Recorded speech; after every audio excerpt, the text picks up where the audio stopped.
Bridge of Sylhet থাকি। এই মুহূর্তে আমি আপনার সাথে আছি। এই মুহূর্তে আমরা অবস্থান করলাম সিলেটের ফেঞ্চুগঞ্জ উপজেলার ফেঞ্চুগঞ্জ ইলাসপুর সালেপুর জামে মসজিদ আমরা এই মুহূর্তে আছি। আপনারা আমরা পিছিয়ে একটা ব্যানার দেখতে পারা আল খলিল শিক্ষা বোর্ড বাংলাদেশ কর্তৃক অনুমোদিত পবিত্র মাহে রমজান উপলক্ষে সারা দেশব্যাপী বিভিন্ন জায়গাত ফ্রি কোরআন প্রশিক্ষণ কেন্দ্র আমরা দেখতে পাচ্ছি।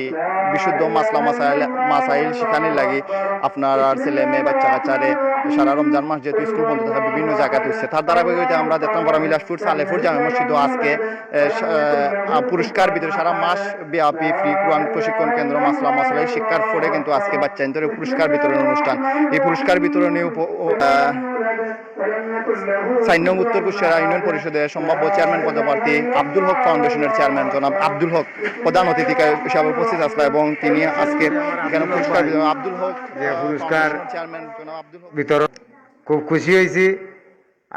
আগামী তো আমরা আল্লাহ সবসময় চাইব যে আমরা আব্দুল হক ভাইয়ে যদি আল্লাহ তাকে তনই বালা রাখে সুস্থ শরীরে তাই তাহইতে আমরা সবসময় আমরা বাচ্চা কাচ্চা ধন্যবাদ দিই যে এরকম বাচ্চাদের শিক্ষা দিলে ইনশাআল্লাহ ভবিষ্যতে তারা আরও উচ্চ মর্যাদায় তারা পৌঁছতে পারবে।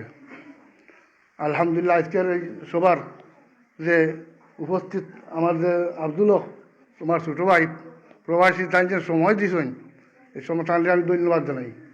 আর ওদিকে আমার উলামা ইকরাম হল আরও আসছেন আর আমার আরো বিশেষ মুরব্বী হল এবং অতীতবৃন্দ বেশি না কম বেশি আলহামদুলিল্লাহ ভবিষ্যতেও এই কোরআনুল করিমের শিক্ষা আজীবন এই সালেপুর জামে মসজিদ থাকতনি না থাকতো না।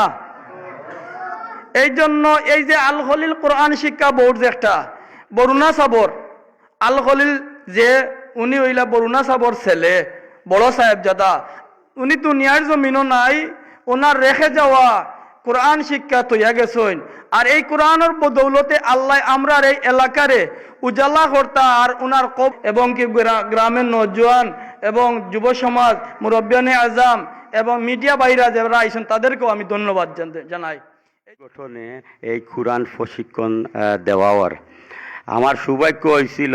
আমি বাংলাদেশও এইবার যে আইছি এই আওয়ার কারণটা হইল গিয়া 16ই ডিসেম্বর গত বছর বর্তমান প্রধানমন্ত্রী মাননীয় প্রধানমন্ত্রী জনাব তারেক রহমান আমরারে নির্দেশ দিছিলা আমাদের সিলেট সংসদীয় আসনের প্রার্থী বর্তমান সংসদ সদস্য এম এ মালিক সাহেবর লাগি কাম করার লাগি 12 জানুয়ারি যে ভোট হয়েছে নির্বাচন হয়েছে এটাত আমরা এই নির্বাচনের লাগি কেন আওয়া আলহামদুলিল্লাহ উত্তর কুশিয়ারার আমি প্রথমে কৃতজ্ঞতা জানাই উত্তর কুশিয়ারার জনগণরে সর্বসাধারণরে যে দানের চলায় বুট দিয়া আমার নেতা জননেতা আলহাজ আব্দুল মালিক সাহেবরে বুট দিয়া জয়যুক্ত করার জন্য।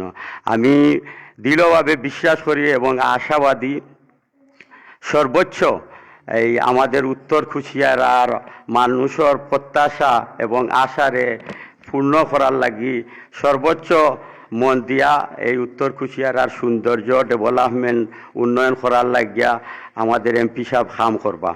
আমি এই সুযোগে উত্তর কুশিয়ারাত এই যে বুড় চাইতে গিয়া উত্তর কুশিয়ারার 9টি ওয়ার্ডে বিভিন্ন জায়গাত গেছি। এখানেও আমাদের রাস্তাঘাট এরপরে স্বাস্থ্য সেবা মানুষ বিভিন্নভাবে আর্থিকভাবে মানে খুব একটা কষ্টর মাঝে আছেন।